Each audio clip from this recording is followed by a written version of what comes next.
Ladies and gentlemen, it happened again. A white woman went out and went onto the mainstream news and yet again moaned about transformation in the country.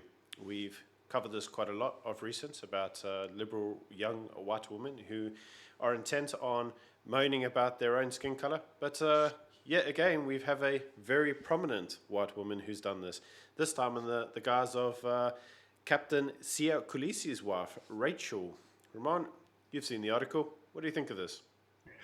Yeah, interestingly, I have a few opinions about Sio Khaleesi and his wife. So Sio Khaleesi famously did like a Black Lives Matter thing 18 months ago, and I said that was beneath him to actually do that. Remember, Sio Khaleesi has been the captain of the Springboks for a long period of time, and when asked about transformation, he said, just pick the best people for the best team. And when he got attacked for that, his wife took over all communications and his money, as far as I know. But anyway, as far as I know, their kids go to Bishops, and Bishops is a hellhole of a school because they had, for context, in 2020, there was a great awakening of private schools in South Africa. We made a few videos on that at the time, and Bishops was one of the worst ones because the boys, and importantly, the boys at Bishops, it's an all boys school, said bishops must stand against rape culture and for LGBTQI plus whatever rights and trans rights and all that sort of stuff. Despite the fact that there was no rape culture at bishops, as far as I know, not in the news at least. So anyway, the principal at the time sort of praised these people and then quit. He retired. So now there's a new principal, and this principal is absolutely obsessed with making sure that bishops is as diverse as possible in every single way, except, of course, in terms of the class of people who can join bishops, because bishops famously cost a lot of money to attend. So, what you have here is the transformation of bishops into a typical American woke institution. They're stripping away everything that made it bishops. They're stripping away the religion. They're stripping away the identity. They're stripping away the categories of what makes bishops bishops. And this is cheered on by some of the parents, including Rachel Kulisi, to say that transformation is the only goal worth pursuing. The only goal worth pursuing. And of course, that has a lot of issues with it. Yeah, so this obviously is you're drawing reference to the Substack by Chris Walderberger, which I've had in the background. So for those of you who want to see it, you can check it in the pinned comments below, or you can read it on the screen. But obviously, the predominant thing was this is a Christian school, and it seems to be a Christian school that seems to have specific ideological bends in terms of what it believes, in terms of sexuality, and in terms of genders. And what seems to be happening is that in the modern world, in terms of the progressiveness, the progressive left feel that these views are no longer tolerable. So, yes, the upshot of it was which God are you going to believe in? Are you going to believe in the God of the Bible, or are you going to believe in the God of progressiveness?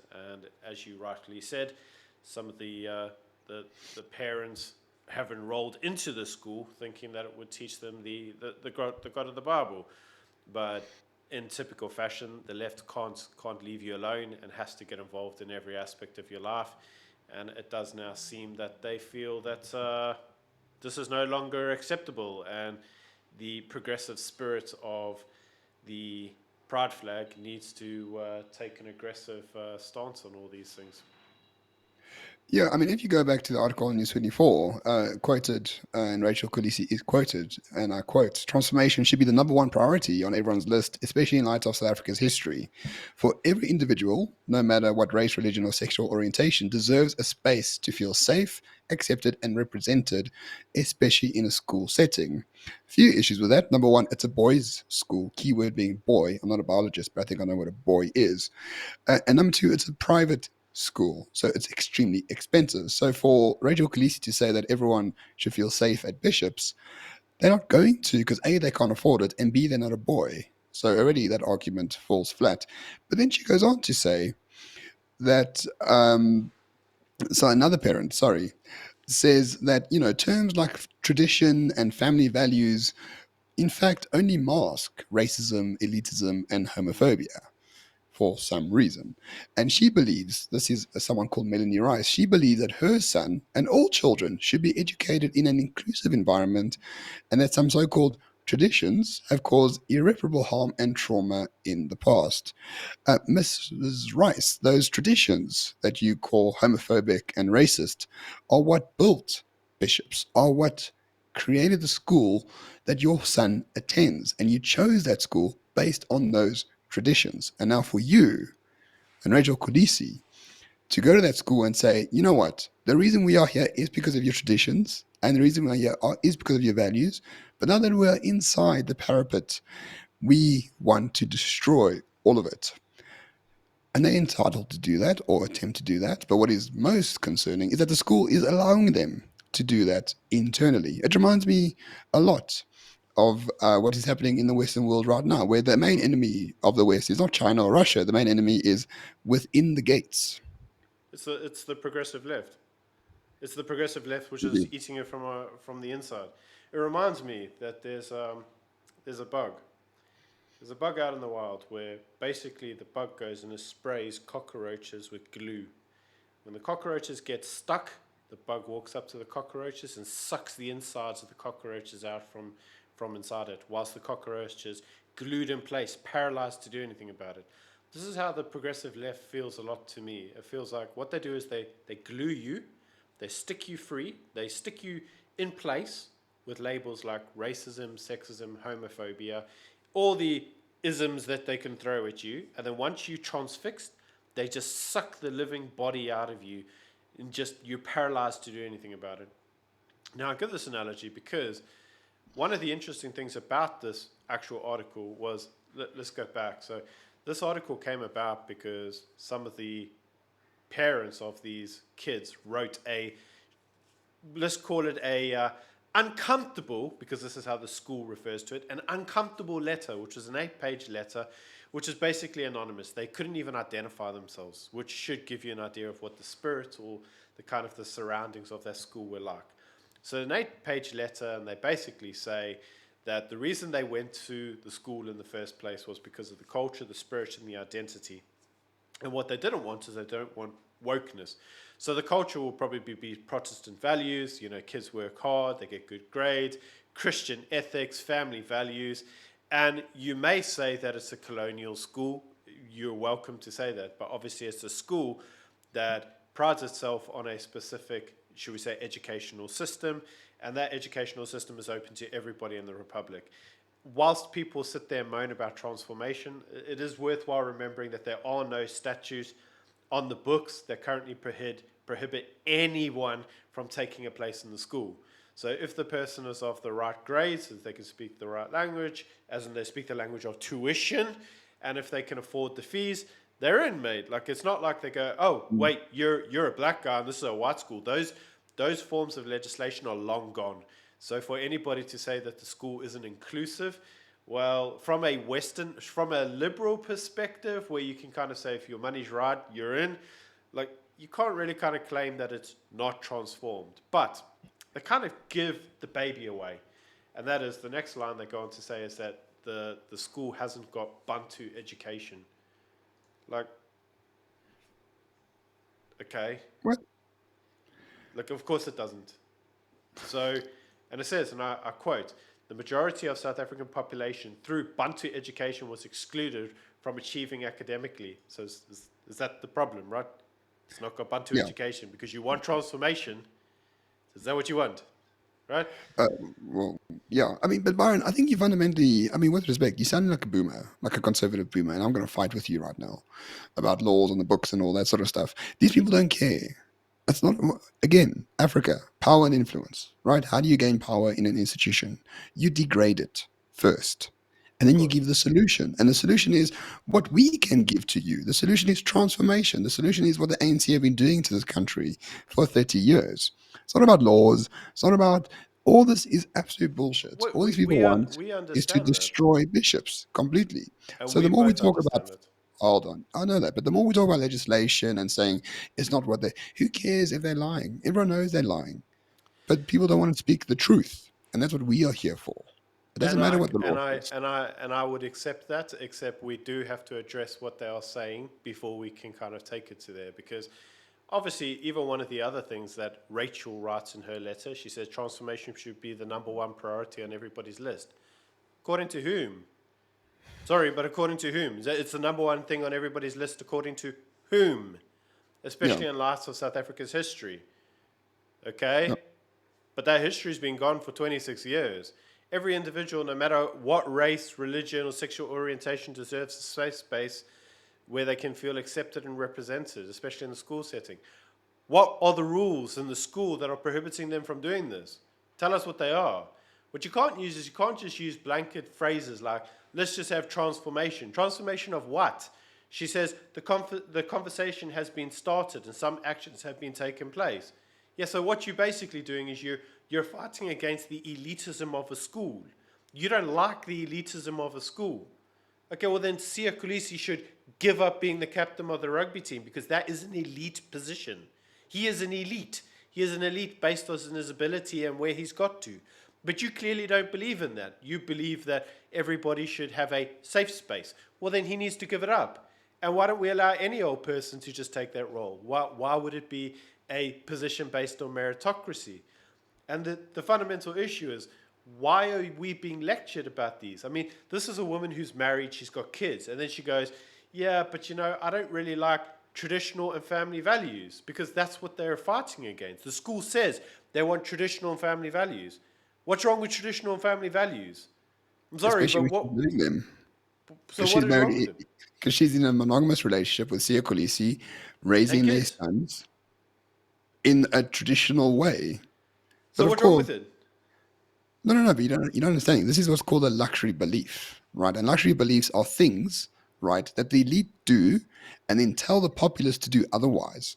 That's why you get like the Facebook CEO saying everyone must be on Facebook except for my kids. Yeah, because he That's blames why his you got kids. social justice activists saying, like Kamala Harris, for example, saying, we should give women more rights to divorce and all that, whereas she's been married for 30 years to the same Correct. person. Because they know deep down, they know these traditional values are very good for them, but they shouldn't be good for everyone else because then there's more competition in the marketplace.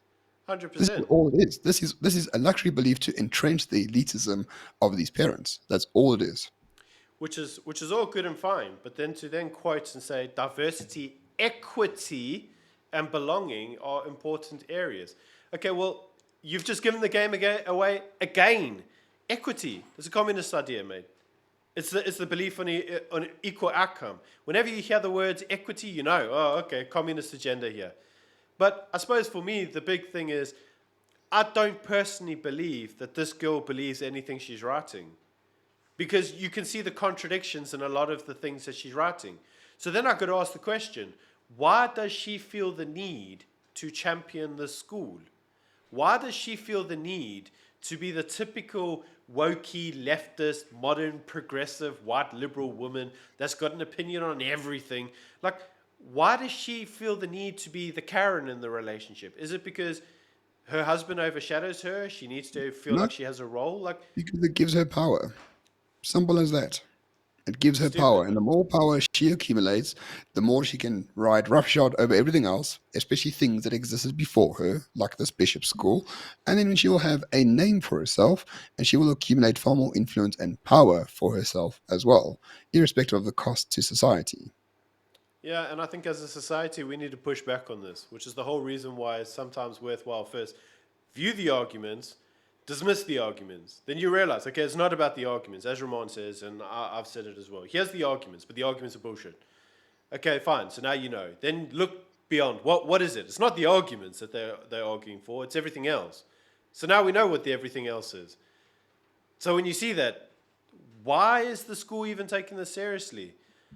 Like, I don't know about you when you were a kid, but when I was a kid, they just give two fingers and tell you to do one. Like, this is a letter written to the school by 80 parents. And all she's done is she's waltzed in here with her big feet going, I'm Siya Kolisi's wife, therefore I'm more important than the 80 parents who pay school fees. And she's gone, oh, I'll just ignore all them. Like, no, don't allow these people to push you around. Tell them Well, to go back to where they came from.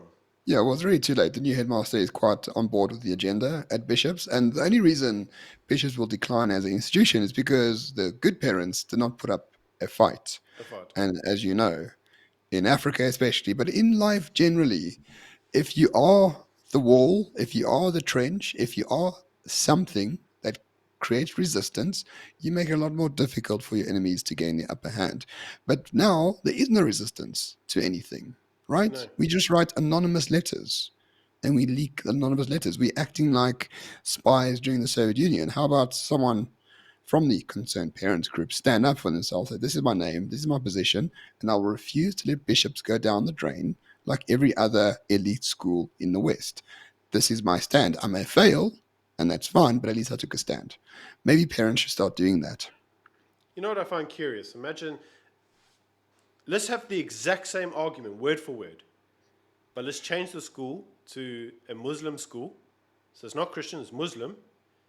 And as Muslim boys, write the same, and they were all of Arab origin, write the same letter.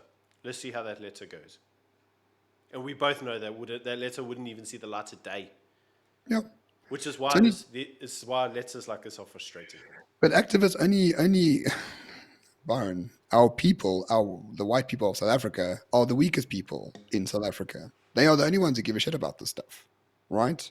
That's why there's only white institutions that are attacked by this Because sort of of white stuff. guilt, mate.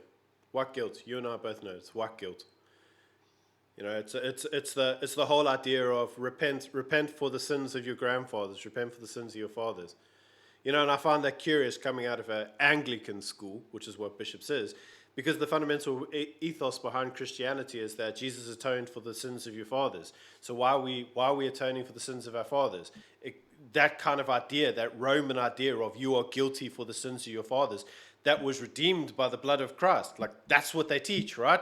And yet only when it kind of suits. And this shows you these aren't good moral schools that even believe in their own stuff anymore. They are schools that have been overtaken and captured by the progressive left. Their new ideology is that of progressivism. The old religion is gone. It has been overtaken by progressivism, and Yeah, this just proves it. That's all it and does. It just proves it. everything that humanity does in the name of humanity itself is always much worse than the traditional values of that society. So there we go. If you are bishops, if you're a concerned parent, don't be concerned. Actually, be an activist parent. Actually, stand up for your kids and your kids' education, if you have the temerity to do so. And if you don't, well, then you can, take your kids out and go to another school where once again you'll face the very same thing once bishops has been destroyed forever. The Yeah, choice is ultimately yours. I hate to use the phrase of Russell from Elitism, but you're either dying on this hill or the next one. But don't believe that Exactly. you're not dying on a hill, because you are. Good point. And that's it, really. Thanks for watching. Take it easy. Cheers.